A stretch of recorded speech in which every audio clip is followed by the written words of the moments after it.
to you live from Washington, D.C. at our very own International News Channel studios. My name is Brett Cranberry, and this is my co-anchor, Lisa Wedge. Today is October 1st, 2011, the 51st anniversary of Nigeria's freedom from Great Britain. In observance of this great day for the nation of Nigeria, we will be dedicating today's program to the road to Nigeria's independence and the events thereafter. We will be highlighting Nigeria's colonial background, its movement for independence, its civil war, and the great nation as it is today. All this and more, all after these few short messages. Come to Denny's Man Cave, the best restaurant in Worcester! We ordered rolls 20 minutes ago, and they still haven't come. We're ecstatic. Cheers!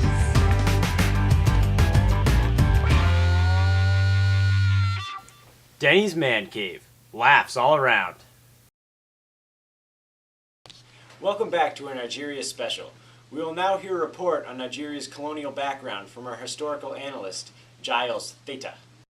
Thanks, Brett. Before we can truly appreciate this wonderful holiday, we must first examine the origins of Nigeria. Nigeria was first introduced to the European world when Spanish and Portuguese explorers started trading in the ports they named Lagos and Calabar. These and other European nations, including Britain, were heavily involved in the slave trade with the indigenous population. After Britain abolished the slave trade in 1807, they instituted the West African Squadron in an attempt to halt international slave trade. The British held several naval blockades in the Nigerian area and captured and freed any slaves being transported by British slaves. The British held this position until 1885, when British claims to West African sphere of influence were given national recognition. The following year, the Royal Niger Company was chartered under Sir George Taubman Goldie. In 1900, the British government took control of the company's territory in hopes to consolidate its hold over the area of modern Nigeria. At the start of 1901, Nigeria officially became part of the British Empire as it was introduced as a British protectorate. The Nigerians were not completely enthused by this, as seen by the fact that the British had to fight several wars against Nigerians who rose up against the British enslavement. The subduing of these uprisings opened up Nigeria for complete British rule. In 1914, Nigeria was formally accepted as the colony and protectorate of Nigeria. Nigeria was then divided into northern and southern provinces and the Lagos colony. Education and economy proceeded to develop much faster in the southern region than in the northern region. Nigerian nationalism around the time of World War II eventually caused a great strain on the British Empire, causing them to let the colony go. We'll have more on the independence movement after these short messages.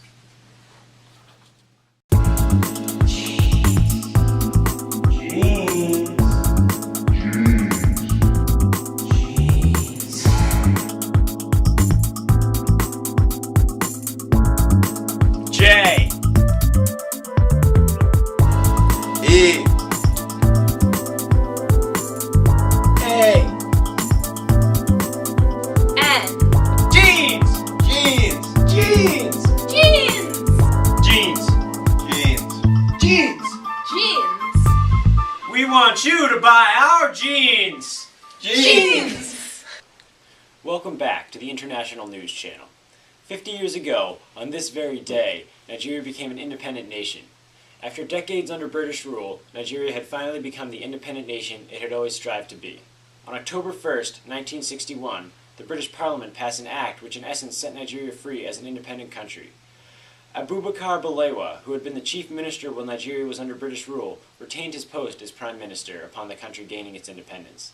The now sovereign Nigerian government took a new shape, largely based off the British political system.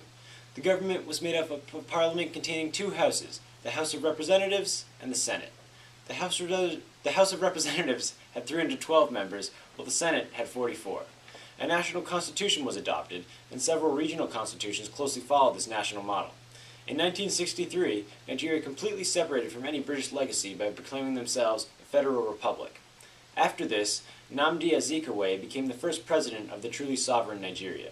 He continued to hold this position throughout the entire First Republic of Nigeria. Nigeria was among many African nations separating from their colonial powers in this time of freedom, liberty, and change. The INC is proud to commemorate this great day with today's special program. And now to my co-anchor, Lisa Wedge, for a riveting report on the Nigerian Civil War. Thanks, Brett. And now on to a more solemn topic, the Nigerian Civil War, more commonly known as the Biafran War.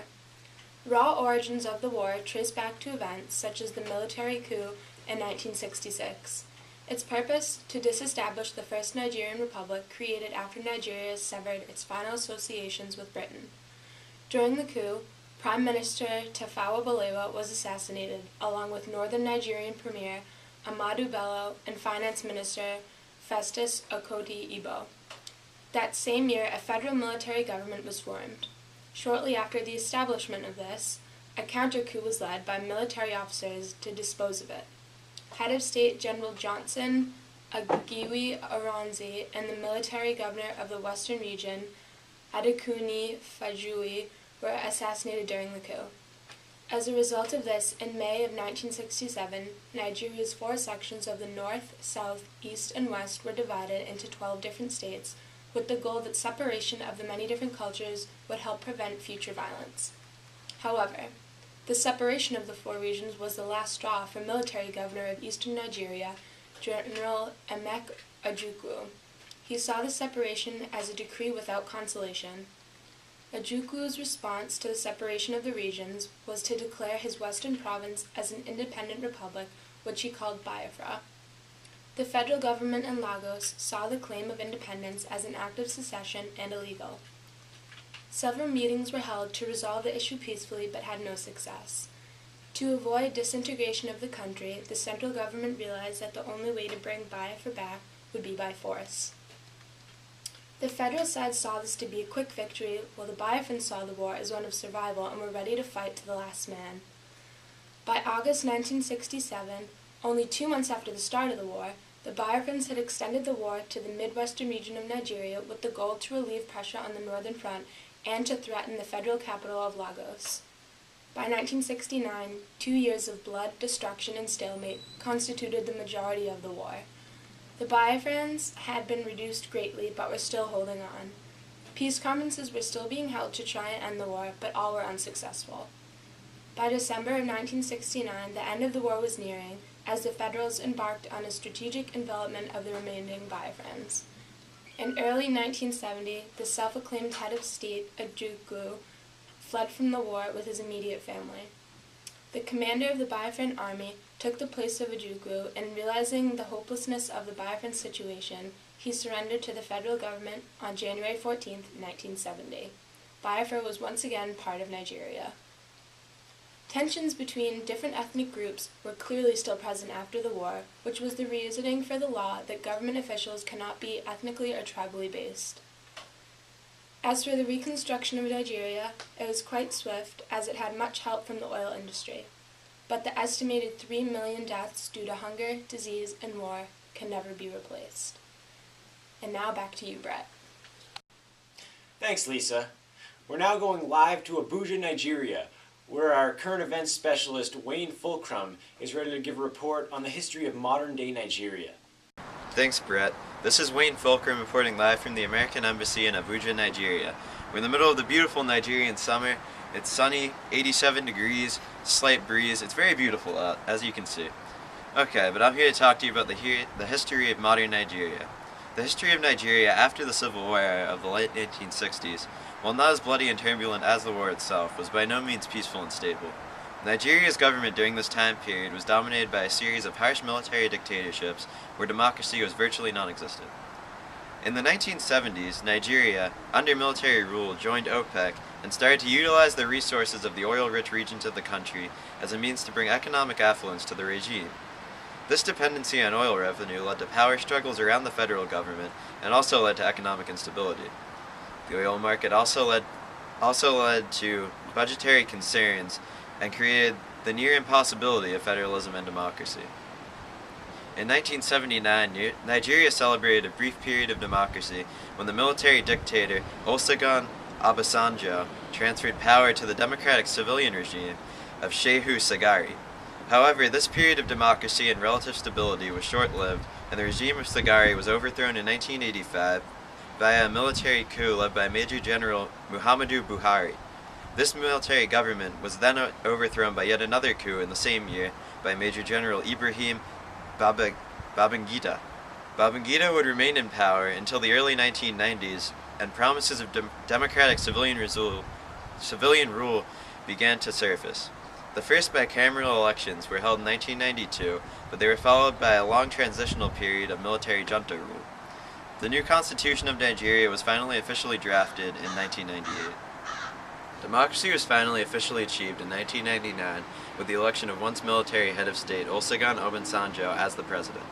Even though Nigeria officially became a democratic country free of military or foreign rule, stability was still very hard to come by. Violent clashes between different ethnic and religious groups continue to create instability within the country and threaten to endanger civilians and foreign oil company employees. This violence can be traced back all the way to the colonial period, as the British drew the borders of Nigeria with minimal regard for tribal and religious divides.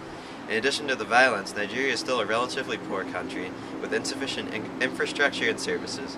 Overall, however, the Nigeria of today has made strides to come together as a nation and has tried to shed the scars of 3 decades of military rule. Now back to Brett in Washington. Thanks, Wayne, and boy does it look beautiful in Nigeria. Well, on behalf of my entire staff, I'd like to say thank you for watching our program today, and we hope you truly have been educated on the history of Nigeria. This is me and Lisa Wedge, signing out.